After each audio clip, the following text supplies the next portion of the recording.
हम लोग श्रीमद् भागवतम के तीसरे स्कंद के 24वें अध्याय के 36वें श्लोक को पढ़ेंगे। भगवान इसमें अपने आविर्भाव के प्रयोजन को बता रहे हैं कि भगवान क्यों प्रकट होते हैं। इसका पहले भी ब्रह्मा जी बोल चुके हैं, लेकिन फिर भी यहाँ पे बोल रहे हैं। और 35 में भगवान ने कहा था, श्री भगवान उवाच, यानी श्री भगवान मतलब भगवान कपिल देव ने कहा, मया प्रोक्तम ही लोकस्य प्रमाणम सत्यलौकिके अथाजनी मया तुभ्यम यदवोच मृतम मुने। मया प्रोक्तम, जो मेरे द्वारा कहा गया ही वह निश्चय ही लोकस्य, लोक के लिए प्रमाण होता है। सत्य अर्थात वैदिक में सिस्टम में या वैदिक शास्त्रों के द्वारा, या फिर लौकिक मतलब लौकिक प्रमाण में। जो भगवान कहें, जो बात बताएं, उसको व्यक्ति पालन करता है। अथ इसलिए अजनी, मैं प्रकट हुआ हूं। क्यों? मया तुभ्यम यद अवोच मृतम ऋतम मुने, जो मैंने तुम्हें कहा था कि मैं तुम्हारा बेटा बनूंगा, उसको सत्य करने के लिए। तब ये पॉइंट समझ में आ रहा है कि क्यों बोल रहे हैं। बोले देखो, जैसे मैंने तुम्हें कहा था कि मैं तुम्हारा बेटा बनूंगा तो बेटा बना, यानी मैं सच बोला, ऐसे ही मैं जो शास्त्र में बताया वह भी सत्य है। और शास्त्र में क्या कहा गया कि सर्वधर्मान परित्यज्य, तो सब कुछ छोड़ के भगवान का भजन करना चाहिए। तो ये आपका जो निर्णय है वह सत्य है, सही है, क्योंकि वे मेरे वचन के अनुसार है। ठीक है। अब भगवान यहां पर बता रहे हैं कि वह किस प्रयोजन से प्रकट होते हैं। मेरे पीछे बोलिए।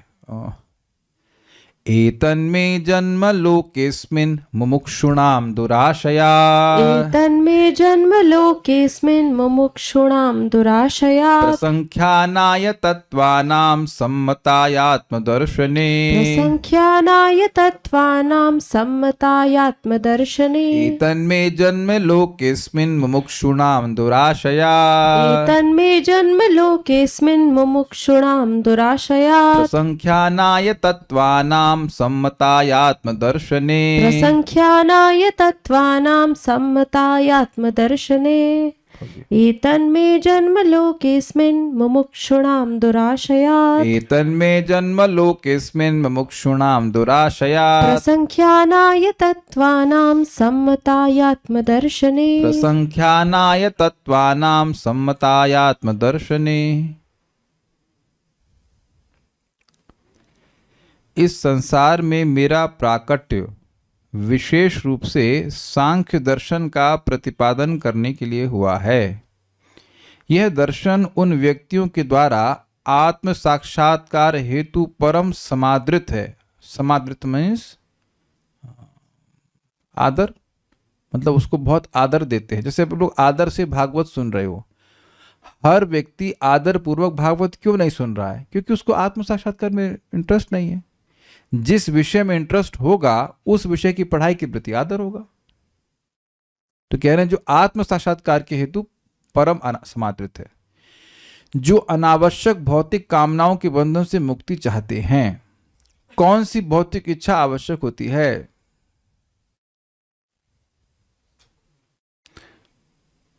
कौन सी भौतिक इच्छा आवश्यक होती है? कोई भी नहीं कोई भी नहीं। प्रजाहाति यदा कामान सर्वान पार्थ मनोगतान। सारी जो भौतिक इच्छाएं वो मनोगत होती है, वो सबको जब व्यक्ति त्याग देता है तब वो स्थित प्रज्ञ रहता है, हो जाता है। तो जो लोग अनावश्यक भौतिक कामनाओं के बंधन से मुक्त होना चाहते हैं, उनको ये सांख्य शास्त्र अच्छा लगता है। अस्मिन लोके, इस संसार में, दुराशयात, ये बहुत अच्छा शब्द है। अनावश्यक भौतिक इच्छाओं से, दुराशय को समझ लीजिए। यहाँ पे आशय मतलब होता है लिंग शरीर, यानी सूक्ष्म शरीर। तो कई बार हमसे कुछ लोग पूछ रहे थे लिंग शरीर क्या होता है? नहीं, कारण शरीर क्या होता है? कारण शरीर के बारे में तो नहीं पता, लेकिन लिंग शरीर के बारे में पता है। लिंग शरीर मतलब चित्त, मन, यही हमारे बार बार जन्म का कारण बनता है। और दू मतलब इसमें बुरी इच्छाएं होती हैं। जो भोग इच्छा है, विभिन्न प्रकार के कंसेप्शन से कि ऐसे तो नहीं, वैसे जो है मैं इंद्रिय तृप्ति करूंगा तो मैं सुखी हो जाऊंगा। ये जो कंसेप्शन है, ये बहुत, इसकी जड़ें हमारे हृदय में बहुत डीपली फैली हुई हैं, और इसी कारण से व्यक्ति बार बार जन्म ले रहा है। समझ पा रहे हैं दुराशय का मतलब? इसी को प्रहलाद महाराज ने कहा है, दुराशया ये बहिरर्थ मानना। शुरुआत कैसे हो रही इसकी? नाते विदुः स्वार्थ गतिम ही विष्णु दुराशया ये बहिरर्थ मानिना। बहुत अच्छा श्लोक है। ना ते विदु, ते मतलब वो लोग, विदु ना विदु, वो लोग नहीं जानते हैं। क्या नहीं जानते? नाते विदु स्वार्थ गतिम ही विष्णु, हमारी एकमात्र स्वार्थ गति, जो हमारा असली अर्थ है, प्रयोजन है, वह भगवान विष्णु है, उसको नहीं जानते। क्यों नहीं जानते हैं? दुराशया ये बहिरर्थ मानना, क्योंकि चित्त पवित्र नहीं है, इसलिए वह बहिरर्थ मानते हैं, कुछ और अर्थ, कुछ और प्रयोजन मेरे जीवन का प्रयोजन है। देखिए, इसीलिए ये सब बातें बार बार सुननी होती हैं। एक बार सुनने से हमारा जीवन का लक्ष्य चेंज नहीं हो जाता है। कुछ समझ में आ रहा है? ये समझ में आ रहा है, ये भी बहुत बड़ी बात है अगर समझ में आ रहा हो तो। आज एक भक्त हमको पूछे, अच्छा खासा जॉब है उनका, 7 बजे जाते हैं, 1 बजे वापस, 1:30 बजे वापस आ जाते हैं। कहते हैं प्रभु जी कंपटीशन की तैयारी करूं, शादी भी हो गया, सब कुछ हो गया, बढ़िया जॉब है, मतलब अच्छा खासा चल रहा है, लेफ्टिनेंट है भाई, लेफ्टिनेंट अच्छी पोस्ट होती है, इज इट नॉट? मेरे ख्याल से 70-20 हज़ार तो मिलती होंगे। मजाक कर रहा हूँ, 20 से अधिक मिलते हैं लेफ्टिनेंट को, सर्च करो कितने मिलते हैं लेफ्टिनेंट को, एटलीस्ट 70,000 80,000 मिलता है, एटलीस्ट उससे अधिक ही मिलता हो, ग्रेटर देन। सब कुछ, खुद का घर, सब कुछ है भाई, कुछ नहीं जरूरत है तुमको भाई। नौकरी की जाती है पैसे कमाने के लिए, शांति के लिए नहीं। किसी को नौकरी से शांति मिल रही हो तो हाथ खड़ा कीजिएगा, या कभी मिली हो तो। अच्युत शर्मा माता जी को मिलती है ना नौकरी करके शांति, शांति के लिए तो आप जॉब कर रही हैं। Is it not? पैसे मिलते हैं नौकरी के लिए, बस शांति नहीं मिलती है। तो point what I am trying to say कि अभी 3-4 दिन से वो जब करना अच्छे से शुरू किए, इतने में माया ने आइडिया दिया, why what is a point, अरे क्या कर रहे हो, कंपटीशन की तैयारी करो, ये करो वो करो, अब ताकि अब अगले 6 महीने के लिए भागवत से भूल एकदम दूरी हो जाए।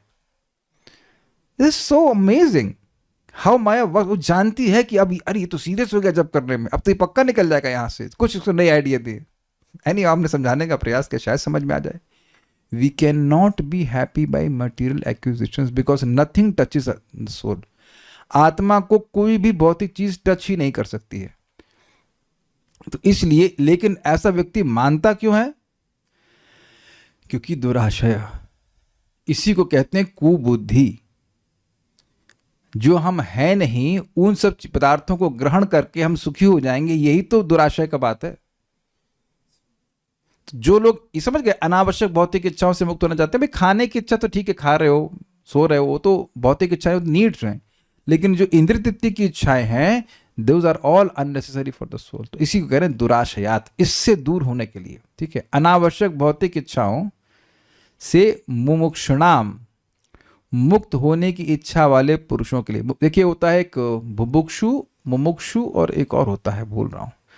बुभुक्षु मतलब भोग चाहने वाला, जहां तक मैं, हो सकता है गलत हो रहा हूं, लेकिन मेरे जहां तक से याद आ रहा है। और मुमुक्षु मतलब मोक्ष चाहने वाला, मुक्त होने की इच्छा वाले पुरुषों के, मतलब जो इन भौतिक इच्छाओं से मुक्त होना चाहते हैं, उनके आत्मदर्शन यानी आत्म साक्षात्कार के मामले में सम्मताया, अत्यंत समादृत। इसको जरा समझने का प्रयास कीजिए। जो लोग आत्म साक्षात्कार करते हैं, उनका एक मत होता है, आपको क्या पढ़ना है? हाँ, सांख्य पढ़ना है। आपको क्या पढ़ना है? सांख्य पढ़ना है। उसमें कोई विषम मत नहीं होता। मैं समझा पा रहा हूं? जैसे हम लोग आईआईटी की तैयारी करते थे, तो फिजिक्स पढ़नी तो कौन सी किताब से पढ़नी? Concepts of physics, H C. Verma. प्राय सबका सम्मति रहती थी कि इससे पढ़ना, इससे पढ़ना है।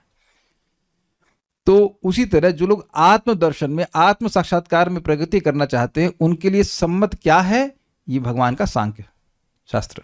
इसलिए कह रहे तत्वानाम प्रसंख्यानाय, सत्यों का उपदेश करने के लिए। सत्य का उपदेश मतलब, देखिए उसमें बहुत सारी बातें आती हैं। आत्मा क्या है, भौतिक तत्व क्या है, परमात्मा क्या है, क्या है, दैट इज सत्य। जैसे मैं पूछूंगा, कोई मुझसे बच्चा पूछे प्रभु जी ये क्या है, तो मुझे बताना पड़ेगा कि ये डिजिट फोन है, या ये है, ये है, ये। तो इसके बारे में जब आप सही सही बताओगे तो सत्य ही तो बोलना होगा, तब उसका निरूपण हो जाएगा ये क्या है। तो ये जगत जिस रूप में है, उस रूप में हम लोग नहीं जानते हैं। आप मेरी बात समझ रहे हैं? देखिए, इस जगत में कुछ भी भौतिक वस्तु है, वो वस्तुतः गुणों का सम्मिश्रण है। कितने लोग जानते हैं इस बात को? वो देख रहे हैं कि ये जलेबी है, ये रसगुल्ला है, ये गुलाब जामुन है, ये है, वो है, ऐसी बहुत सारी वैरायटी देख रहे हैं, लेकिन एक्चुअली तो वास्तविक रूप से ये तीनों गुणों का मिश्रण ही है ना। अरे वो छोड़ दीजिए, हम अपने फोन को भी ठीक से नहीं देखते हैं। हम फोन में देख रहे हैं कि हम सोच रहे हैं कुछ देख रहे हैं, लेकिन वास्तवतः क्या हो रहा है? वहां पे 3 लाइट हैं RGB, वो चमक रही हैं। अब जब आप इस तरह से वाकई अगर सोचेंगे, तो कुछ डिटैचमेंट होगा कि नहीं होगा? पिक्चर देखने को जाता है तो सबसे पहले उसको अंधकार में डाला जाता है, अविद्या में, और उसके बाद लाइट प्रोजेक्ट की जाती है, जो नहीं वो मानने लगता है। हीरो होता है ना वहां पे स्क्रीन पे, विद्वत नहीं करी, हाँ तो क्या फिर सांग कब पढ़ा आपने? एकदम पहला रिएक्शन हाँ हीरो तो होता है, तो जाके आइसक्रीम खिलाई उसको, खा लेगा आइसक्रीम। आप सोचो कितना बड़ा व्यापार चल रहा है, करोड़ों रुपए कमाते हैं ना, एक बार बना दिया उसको लोग दिखा अरे देखो कितना मर गया, उसमें लोग रोने भी लगते हैं, अरे देखो हीरोइन कितने दुख में है, अरे हीरो मर गया, अगले फिल्म में फिर आ गया, वो कैसे मर गया? आप जानते हो वो झूठ है, और वहां कोई नहीं है, केवल आज भी चल रहा है, ये है ना, लेकिन फिर भी लोग देखते। कितना अमेजिंग है। तो ये दिखा रहा, मैं एग्जाम्पल क्यों दे रहा हूं समझ रहे हैं, पूरा जगत जो है सतोगुण रजोगुण और तमोगुण का सम्मिश्रण है, और उसी से गोल गोल करके हमको नई नई रेसिपी दी जा रही है, और उसको हाँ बड़ा मजा आया, बड़ा मजा आया। इसको प्रभुपाद एक बड़े सुंदर तरह से समझाते थे। एक पार्क था प्रभुपाद, उसमें रोज मॉर्निंग वॉक पे जाते थे, तो प्रभुपाद क्लॉकवाइज मॉर्निंग वॉक करते थे, तो एक उनके संग उनके शिष्य भी जाते थे। तो एक दिन प्रभुपाद एंटी क्लॉकवाइज कर रहे थे, तो उनके शिष्य ने कहा प्रभुपाद ये आज पार्क बड़ा अलग लग रहा है। तो प्रभुपाद जी का यही तो प्रॉब्लम है, तुम हर जन्म में आहार निद्रा भय और मैथुन करते हो और तुमको लगता है कि ये नया है। अब देखिए बात तो मजेदार मजाक वाली लगी, लेकिन है तो यही ना बात। हर दिन कौन यहां हाथ खड़ा कर सकता है कि आहार निद्रा की चिंता व्यक्ति को नहीं होती है? कहाँ खाने को मिलेगा, कैसे सोने को मिलेगा, कैसे व्यक्ति भक्ति करेगा? ऐसे तो बिरले ही व्यक्ति होंगे जिनके मन में ऐसा आएगा कि हम कैसे जप अच्छे से करें, कैसे भागवत सुन लें, ये सब नहीं आता है। तो मैं ये सब क्यों कह रहा हूं, लोग इसी चीजों में, इन मटीरियल नीड्स में ही व्यक्ति अपना पूरा जीवन बिता देता है। देखा आपको दिख ही रहा होगा। तो जो लोग, हाँ, तो जो जगत की वास्तविक सत्यता है उसका प्रतिपादन करने से व्यक्ति जगत से विरक्त होता है। लोग सोच रहे हैं कि हम सुखी हो जाएंगे, सत्य क्या है? दुखालयम अशाश्वतम। तो इस प्रकार के सत्य का प्रतिपादन करेंगे, आप देखना आगे जाके बताएंगे कैसे मां के गर्भ में जीव दुख भोगता है। तो उन सबको सुन करके व्यक्ति को इस जगत से विरक्ति होगी। तो ये सब सत्य को बताने का मतलब है, यहां पे मैंने समझाया आपको। एतद में जन्म, यह मेरा जन्म हुआ है, मतलब ज्ञान का उपदेश देने के लिए ही हुआ है। एतन में जन्म लोकेस्मिन, इस लोक में, अस्मिन लोके, इस लोक में मेरा जन्म, यह जन्म मतलब ये जो आपके पुत्र के रूप में जन्म हुआ है, ये अर्थ है। मुमुक्षुणाम दुराशयात, जो बुरे चित्त से मोक्ष प्राप्त करने के इच्छुक हैं उनके लिए प्रसंख्यानाय तत्वानाम, तत्वों की संख्या करने के, तत्वों की को समझाने के लिए मेरा प्राकट्य हुआ है।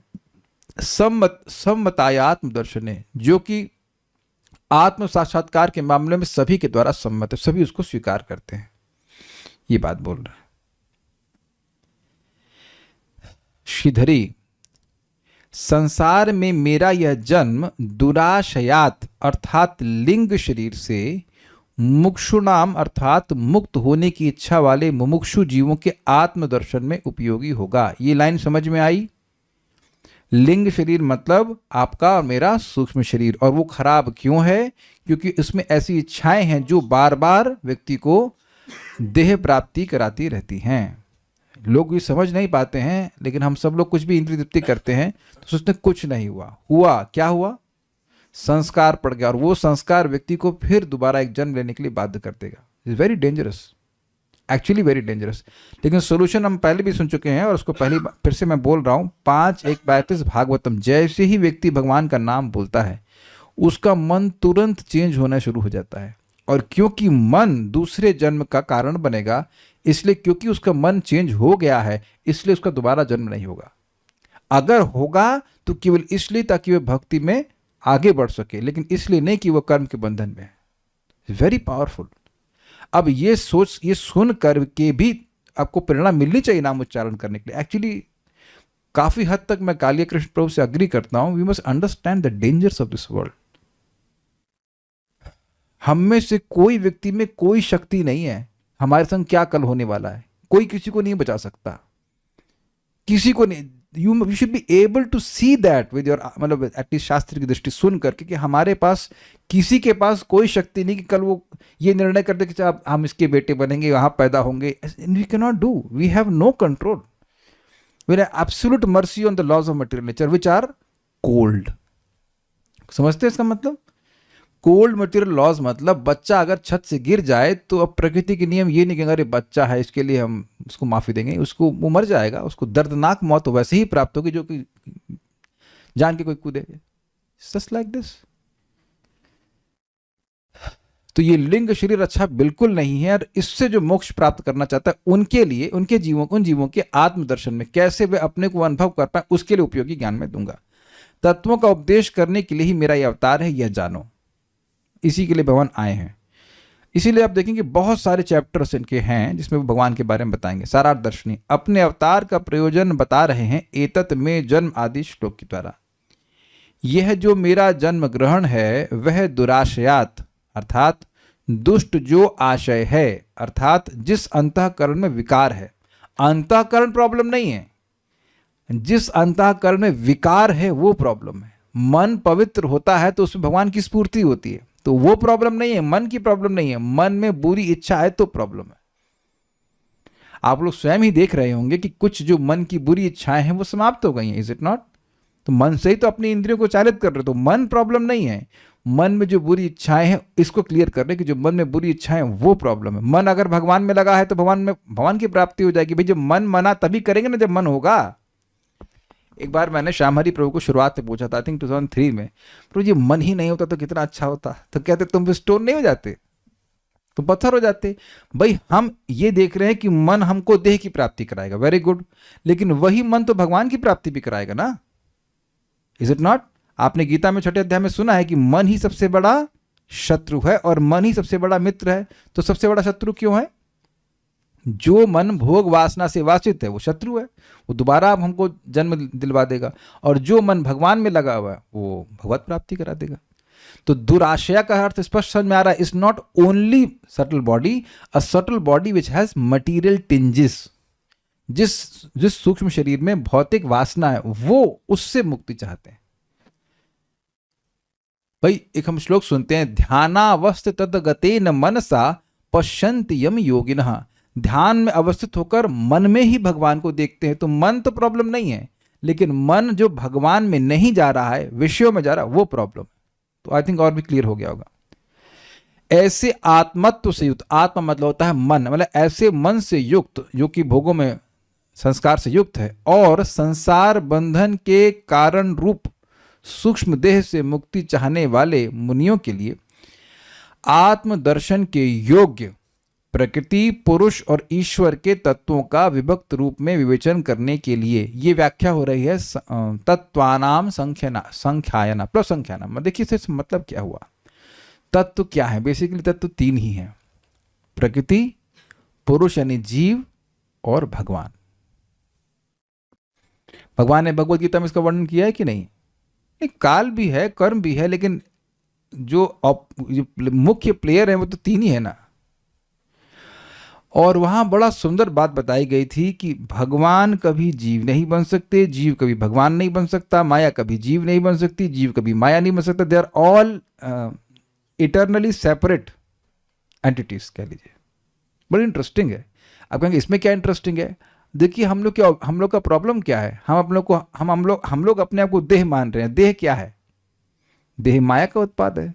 तो अब देखिए हम लोग अपने आप को माया मान रहे नहीं, माया का उत्पाद मान रहे हैं। उत्पाद नहीं, उत्पाद क्या बोला? उत्पाद मान रहे हैं कि नहीं? हमारी प्रॉब्लम है ही यही ना कि हम देह मान रहे हैं अपने आप को, या कोई और भी प्रॉब्लम बता दीजिए। तो अब ये कंफ्यूजन हो गया ना। मैं अपने आप को माया से अलग, माया के उत्पादों से अलग नहीं देख पा रहा हूं। यही दिखता है कि मैं देह हूं। Are you getting this point? तो जब तत्वों का निरूपण होगा, व्यक्ति समझेगा कि नहीं भाई तो हम इस देह से अलग हो, ही विल फील रिलीव्ड। जैसे महाराज बता रहे थे, परम पूज्य जयद्वैत महाराज क्वेश्चन आंसर बूथ पे थे। अमेरिका में कोई हरे कृष्ण फेस्टिवल होगा तो एक हिप्पोपोटामस जैसी माता जी, दो मतलब बहुत वेल बोलते नहीं, वेल जैसी माता जी, वहाँ माता जी लोग बहुत मोटी होती हैं, मतलब जनरली जो मोटी होती हैं वो सब बहुत चीज़ वीज़ खाते हैं तो सब मोटी चीज़ हो जाती है लाइक वेल्स की तरह होती हैं। बता रहे थे टू माता जी केम लाइक वेल्स। तो वो बोले आके बोली तो महाराज उनको समझाए, we should understand that we are not the bodies. आपको समझना चाहिए कि हम लोग देह नहीं है। तो दोनों एक दूसरे तरफ देखी, कहती हैं दैट्स अ रिलीफ कि इतना भारी शरीर लेकर के डोल रही हैं, तो कम से कम कुछ शांति मिले कि वे देह हम नहीं है है ना। और कहीं कहीं अच्छा ये लोग तो चलो भोग वाले हो गए, और मायावादी क्या सोच रहे हैं, जीव ईश्वर है। वही सोचते हैं कि हम ही ईश्वर हैं, आप सब हम सब लोग जो है ईश्वर ही हैं, अलग अलग रूप में बैठे हुए हैं, और जब अविद्या का आवरण हट जाएगा तो हम समझ जाएंगे कि हम भगवान हैं। तो ये दोनों ही तरह की गड़बड़ है कि नहीं। तो संबंध ज्ञान देने के लिए कि भाई तुम्हारा क्या संबंध माया से है, माया का संबंध भगवान से क्या है, जीव का संबंध ईश्वर से क्या है, ये सब समझाने के लिए भगवान आए। इसी को तत्व यानी सत्य कहा जाएगा। जैसे अभी मैं उदाहरण दे रहा था उस भक्त का, ये सब जो इच्छाएं आ रही हैं कि मैं इंस्पेक्टर बन जाऊं, या मैं उन्हीं की बात नहीं कर रहा, और भी जो इच्छा है मैं ये कर लूं, मैं वो कर लूं, उसके पीछे मूल तो हमारा अज्ञान ही है कि हम ये भूल गए कि हम हैं कौन। शास्त्र ये प्रोहिबिट नहीं करता है कि आप अपना जीविका अर्जन मत कीजिए, लेकिन जीविका अर्जन क्यों कर रहे हैं यह नहीं भूल जाइए। मेरे एक रिश्तेदार को मैं थोड़ा सा पिन कर रहा था, पिन नहीं करना, क्या कहते हैं, चिकोटी काटना, समझते हैं चिकोटी काटना में, इसको चिकोटी नहीं काट रहा था, you understand what I am trying to say, pinch कर रहा था। अरे सर्वाइव करने के लिए करना पड़ता है सर। तो हमने कहा ठीक है, ये बताइए कि सर्वाइव ही क्यों करना है, मर जाओ, जीने की जरूरत ही क्या है। तो आप समझ गई थी मैं किस डायरेक्शन में जा रहा हूँ। अरे ठीक है चुप रहो चुप रहो चुप रहो, मतलब मेरी बड़ी बहन की बात कर रहा हूँ। They don't want to ask that question, why should you survive, for what reason. और ये एक बात आप यहां ग्रहण कर लीजिएगा कि जितना होगा उतना ही आप सोचेंगे कि इतना नहीं होगा तो मेरा चलेगा कैसे। ये अमेजिंग इल्यूजन है माया का। लगे पड़े हैं लोग, लगे पड़े हैं, जबकि जितनी वो कमाई कर रहे हैं उसमें 10 लोग खा लेंगे आराम से, फिर भी लगे पड़े हैं। जब ये बहुत जबरदस्त है, जितना आप प्रयास करोगे उतना ही आपके मन में आएगा कि ना इससे कम में कैसे चलेगा। अरे बस 1.5 लाख ही तो कमाते हैं यार, क्या होता है 1.5 लाख रुपए। एक भक्त के हम बेटे को पूछे, अपने अकेले पे भी 50,000 रुपए खर्च कर देते हैं। मैं देख रहा हूँ क्या कर रहे थे, 50,000 क्या करते हैं भाई हैं। और कभी विचार करें कि आपको जो फूका जाएगा, मतलब देह को जब फूका जाएगा तो उसमें 50,000 नहीं खर्च होगा। क्या करते हैं, सैंडलवुड का पीन, क्या what you do, I don't understand. 50,000 rupees, सारा पहले पैसा कमाओ, उसका तो खर्च कर, this is how and you waste your life like this. तो मैं खाली ये समझा रहा हूं कि ये जो संबंध ज्ञान है, नहीं समझ पाने के कारण हम यहाँ केवल थोड़े समय के लिए, और हम देह नहीं है, व्यक्ति अपनी एनर्जी को गलत जगह लगाता है। इसको समझाएंगे, विद्धि ऐसा जानो, इसको उसका संबंध अगले श्लोक से होगा। ये थोड़ा समझिए, अगले श्लोक में विद्धि शब्द आएगा, तो भगवान ये कह रहे हैं कि मैं इस ज्ञान को देने के लिए आया हूं, यह समझो। तो वो अगले श्लोक से आपको ले लेना होगा कि भगवान ऐसा बोल रहे हैं। इस that will complete in the next श्लोक। विद्धि शब्द अगले श्लोक में है। आप प्रपाद यहाँ पे दुराशय का दूसरा अर्थ भी लेंगे, वो समझाता हूँ। यहाँ पर प्रपाद जी का तात्पर्य, यहाँ पर दुराशयात शब्द अत्यंत सार्थक है। दुर का अर्थ विपत्ति या दुख है, और आशयात का अर्थ आश्रय से।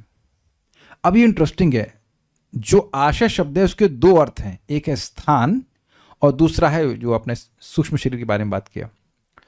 तो सूक्ष्म शरीर वाली बात तो समझ में आ गई, चित्त वाली। अब यहां प्रपात कह रहे हैं आश्रय, आश्रय मतलब स्थान। जो बुरा स्थान है, जो बुरा आश्रय है, जहां पे व्यक्ति रह रहा है, उसके बोल रहे हैं। हम बद्ध जीवों ने भौतिक देह का आश्रय ले रखा है, जो कष्टों तथा दुखों से परिपूर्ण है। और इतनी अद्भुत बात है कि जब हम लोग बोर हो रहे होते हैं तो हम लोग ये कह रहे होते हैं कि अभी हमारे पास कोई प्रॉब्लम नहीं है सॉल्व करने के लिए। ये बस समझ, कितने लोगों को समझ में आई मेरी बात? एक को समझ, बाकी साक्षी माता जी को नहीं समझ में आई। Is it not? नहीं समझ में आई? कोई बात है, थोड़ी देर में समझ में आ जाएगी। There will be something for you, for everyone.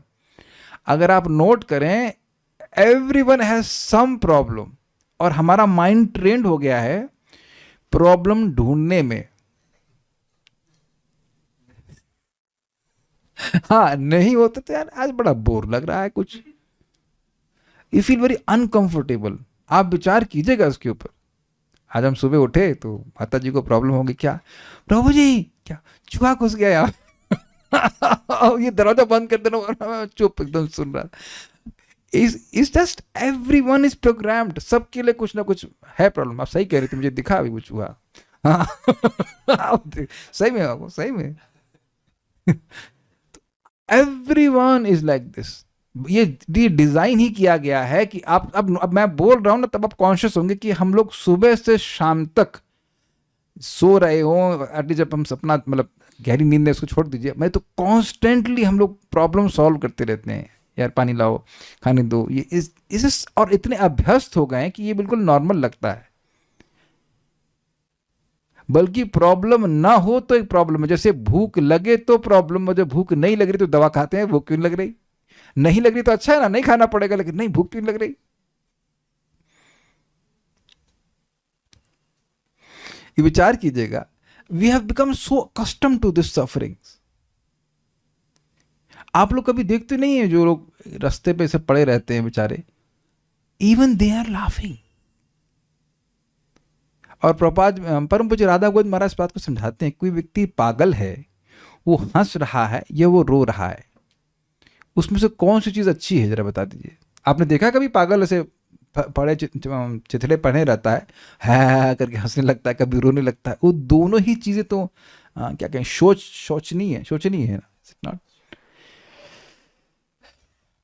तो ये बोल रहे हैं कि ये भौतिक देह का आश्रय ले रखा है जो कष्टों तथा दुखों से परिपूर्ण है। मूर्ख लोग स्थिति को नहीं समझ पाते और यही अज्ञान, मोह या माया की छड़ी कहलाता है। This is brilliantly put buy Prabhupada. Prabhupada अन्यत्र कहते हैं ये कंफर्ट का इल्यूजन, शायद हम लोगों को भी ये इल्यूजन हो कि हम तो बड़े कंफर्टेबल जीवन जी रहे हैं। चलो कुछ हद तक तो नहीं, क्योंकि आप लोग भक्ति कर रहे हो, लेकिन जो लोग भक्ति नहीं कर रहे उनका बहुत बड़ा इल्यूजन है कि हम लोग सुखी हैं। स्वामी जी हम तो सुखी हैं, वी आर सेटिस्फाइड। मैं स्वामी जी हम तो संतुष्ट हैं, तो प्रभुपाद जी कहे संतुष्ट तो गधा भी होता है नो, घास का नहीं, बहुत अच्छा महाराज कहते हैं कि धोबी का गधा खूब सारे कपड़ा ढोता है लेकिन पहनने के लिए एक चड्डी भी नहीं इतनी मेहनत कर रहा है, कुछ नहीं उसके पास, कुछ भी नहीं है। That's a whole point. Prabhupada ने बहुत सुंदर बात कही कि it's better to be uncomfortable in bhakti, doing bhakti, than being comfortable not doing bhakti. समझे आए? कुछ अनकंफर्टेबल क्या बोलेंगे भाई, कुछ कष्ट, हिंदी में तो उतना नहीं आ रहा सही से, असुविधाजनक जीवन जिसमें भक्ति करे वो अच्छा है, बजाय उसके लिए कि वो सुविधा लेकर के भक्ति नहीं कर रहा। क्योंकि जिस भक्ति नहीं कर रहा है तो वो अगला जीवन कितना असुविधामय होगा इसकी वो कल्पना नहीं कर सकता। प्रभुपाद कहते हैं they people don't know tomorrow they can be a dogs body. बहुत जबरदस्त बात बोलते हैं, लेकिन माया की छड़ी में सोचते हैं हम खुश हैं। मानव समाज को गंभीरता पूर्वक समझ लेना चाहिए कि शरीर स्वयं समस्त दुखी जीवन का मूल है। अब ये बात बहुत सिंपल लग रही है, लेकिन इतनी मजेदार बात है। लोग सोच रहे हैं कि समस्या बाहर है, आप समस्या को टांग के लेके चल रहे हो। समस्या क्या है? ये देह ही समस्या है। हम सोच रहे हैं इस देह से हम समस्या को सॉल्व कर लेंगे, लेकिन देह ही समस्या है। भाई एक बात विचार कीजिए, जब जन्म हुआ तब ना कोई मरेगा या बिना जन्म लिए ही मर जाएगा? जन्म लेगा तब उसको बीमारी आएगी और बुढ़ापा आएगा और फिर मृत्यु आएगी। जन्म मृत्यु जरा व्याधि इत्यादि होगी। तो जन्म ही नहीं होगा, जब शरीर ही नहीं होगा तो दुख कैसे मिलेगा? ये दुख ये शरीर दिया ही गया है अपने प्रारब्ध को भोगने के लिए तो अपने सफरिंग को स्वीकार करने के लिए। This is very simple. तो मूल बात यह है कि व्यक्ति को ऐसे कार्य करना है कि दोबारा उसको ये शरीर ही ना प्राप्त हो। आपको बहुत सिंपल बातें नहीं होंगी, बट अगर व्यक्ति स्वीकार करे इन बातों को, उसके जीवन का ओरिएंटेशन ही चेंज हो जाएगा। मैं किसी जगत में किसी तरह से एडजस्ट करके ठीक नहीं हो सकता हूं। जैसे किसी व्यक्ति को गर्म तवे पे सेका जाए तो कौन सी पोजीशन में बैठने से वो अच्छा रहेगा? मैं ऑप्शन देता हूं, मल्टीपल चॉइस, वज्रासन, पद्मासन, सुखासन या शीर्षासन। कौन सा आसन अच्छा लगेगा? रजत प्रभु बताइए कौन सा? None of the above. Competition की तैयारी करवा रहा हूं आपसे ये इजी क्वेश्चन। गरम तवे में अगर किसी को खड़े होने के लिए बोलते हैं, बैठने के लिए बोला तो कौन सा आसन अच्छा होगा? तो मेरे ख्याल से नन ऑफ द अबव पे लॉक किया जाए उसी तरह से तीन ताप सताते ही रहते हैं व्यक्ति को। शरीर है दुख मिलेगा। आपको लगता हो शायद कभी लगे कि जो राजा व्यक्ति है, जो सुपीरियर व्यक्ति है वो खुश है? नहीं, उनको टेंशन है। कहीं कोई दूसरा अटैक ना कर दे, ये ना कर दे, वो ना कर दे। कहा जाता है कि आधुनिक सभ्यता वैज्ञानिक ज्ञान में प्रगति कर रही है, किंतु यह वैज्ञानिक ज्ञान है क्या? यह मात्र शारीरिक सुख या सुविधा पर निर्भर है। इसमें इतना ज्ञान नहीं रहता कि कोई कितने ही सुख से शरीर को क्यों न रखे, वह नाशवान है। वेदवादिनी कुछ बता रही थी, क्या था वो, माइकल जैक्सन, उसने ये डिक्लेयर किया था कि हम 150 साल तक जिएंगे और हम कभी बुढ़े नहीं होंगे। शायद 50 ईयर्स में मर गया, ऐसा कुछ था, 50 साल में मर गया। भगवत गीता में कहा गया है, अंतवंत इमे देहा, उसका क्या है, नित्यस्योक्तः शरीरिणः, देह का नाश अवश्यम भावी है और जो देही है उसका नाश कभी नहीं है। इन शरीरों का नाश होना निश्चित है। नित्यस्योक्तः शरीरिणः, शरीर के भीतर जीवित आत्मा या चिंगारी का बोध होता है। इस श्लोक से वह आत्मा तो अमर है किंतु शरीर अमर नहीं है। कार्य करने के लिए हमें शरीर चाहिए, बिना शरीर बिना इंद्रियों के कोई क्रियाशीलता नहीं आती। किंतु लोगों में यह जानने की इच्छा नहीं होती कि क्या शरीर अमर हो सकता है। देखिए, अमर तो नहीं हो सकता है, लेकिन क्या हमको ऐसा शरीर मिल सकता है जो अमर हो, ये प्रश्न नहीं आता। इसी को गौरांग प्रभु बड़ा सुंदर समझा रहे थे, डेयरिंग बियॉन्ड डेथ। आप देखो, इस जगत में सभी लोगों को चिंता होती आगे की, कितना आगे की, कितना आगे की, आप बताइए, 25 साल 30 साल आगे की। अब पूछो कि मृत्यु के आगे की भी चिंता है किसी को, तो आप देखेंगे कि एक भी व्यक्ति को चिंता नहीं है, जबकि यह संभावना हो सकती है कि मृत्यु कल ही आ जाए। और फिर क्या बोलेंगे, भाई मरना तो सबको है, और यह भी डिक्लेयर कर दिया जाता है कि मृत्यु के ऊपर तो कोई विजय प्राप्त ही नहीं कर सकता, इसलिए कोई कुछ करने की जरूरत ही नहीं है। और आप विचार कीजिए कि अब तक जहां तक आप पढ़ाई की हो, देखो 24 साल से कोई भक्ति कर रहा है क्या? ओके, कोई नहीं कर रहा है। तो 24 साल 20 साल कितने लोगों ने पढ़ाई करी, जरा हैंड रेस कीजिए। मतलब बीए तक कौन पढ़ लिया है? 20 साल लगते हैं मोटा मोटी बीए करने में। 16, चलो 20 नहीं, चलो 16-17 साल। तो 16-17 साल आप कुछ नहीं पढ़े। Make sense? कभी नहीं, किसी किताब में नहीं पढ़ाया गया कि आप अमर कैसे हो। Now this is very frightening, क्योंकि जो हमारी सबसे इंप्रेशनेबल टाइम था, जिसमें हम सब कुछ सीख सकते थे, उस समय हमें कुछ ही नहीं सिखाया गया, आउटराइट चीटिंग। और इसका प्रमाण यह है कि आप में से कोई व्यक्ति अपनी पुरानी किताबों को देखना भी नहीं चाहता। कोई देखना चाहता हो तो जरा हाथ खड़ा कीजिए। विपुल जोशी जी शायद देखना चाहते होंगे। नहीं, मेरा हाथ जोड़ो, नहीं देखना चाहते। और ये पुरानी बात छोड़ दीजिए, जब आप 8वीं पास करते थे तो वो किताब दोबारा नहीं देखना चाहते थे। अग्रीड? और कह दीजिए कि आप बार बार कभी मन नहीं करता कि गीता पढ़ लें, भागवत पढ़ लें, फिर से वही श्लोक पढ़ लें। Just see the difference, just see the difference. और ये भी कह दीजिए कि एक श्लोक भागवत का दिखा दीजिए जो कह दीजिए कि आपके जीवन से मतलब नहीं रखता। एवरी श्लोक का हैज सम बेनिफिट।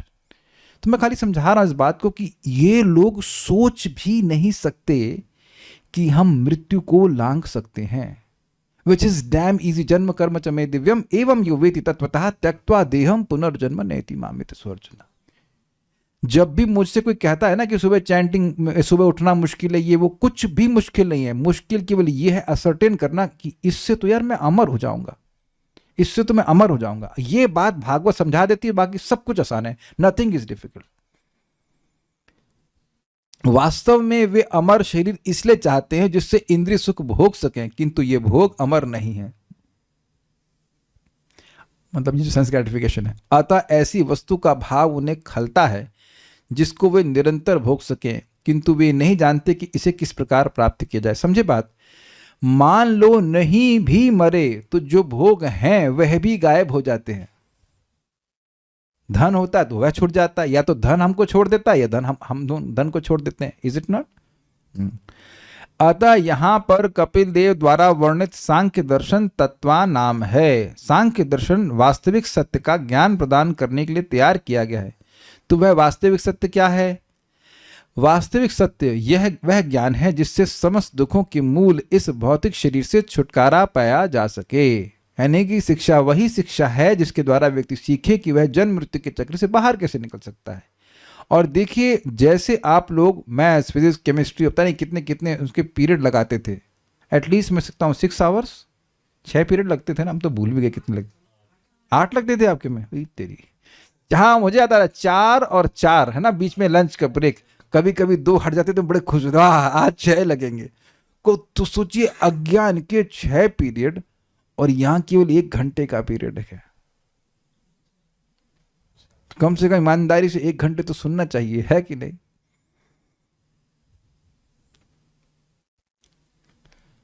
हमारे मैथ्स का टीचर पंखा बंद करवा देता था ताकि लोग कोई सोई नहीं, पसीना आता रहे और सब लोग ध्यान से सुने। हमने कहा अच्छा वो एक ही था, अगर बाकी करते तो आठों पीरियड में पंखे ही बंद रहते। बड़ा हमको आज भी याद है कितना ना, हम लोग कितने प्रेम से बिठाते हैं को, पंखा चलाए, एसी चलाए, तो सुन लो आराम से भाई, ठीक ठीक है। इस कार्य के लिए ही भगवान कपिल का अवतार हुआ, इसका यहाँ स्पष्ट उल्लेख है। तो भगवान आगे बताएंगे। और हम कुछ पूछने हैं वक्त देख लेते हैं। नहीं, हमारे घर में मृत्यु हो गई है, क्या हम ठाकुर जी का स्पर्श कर सकते हैं? हाँ, इन द फॉर्म ऑफ हरे कृष्णा कृष्ण कृष्ण हरे हरे, हरे राम राम राम हरे। ये कभी भी कर सकते हैं। और बाकी सब चीज़ के लिए अपने घर वालों से पूछ लीजिएगा। हम तो ज़्यादा कुछ इसमें विश्वास नहीं रखते, but you can do what the people are saying. और तो कोई प्रश्न नहीं, stop here now. Srimad Bhagavatam की जय, श्रील प्रभुपाद की जय, निताय गौर प्रेमानंदे।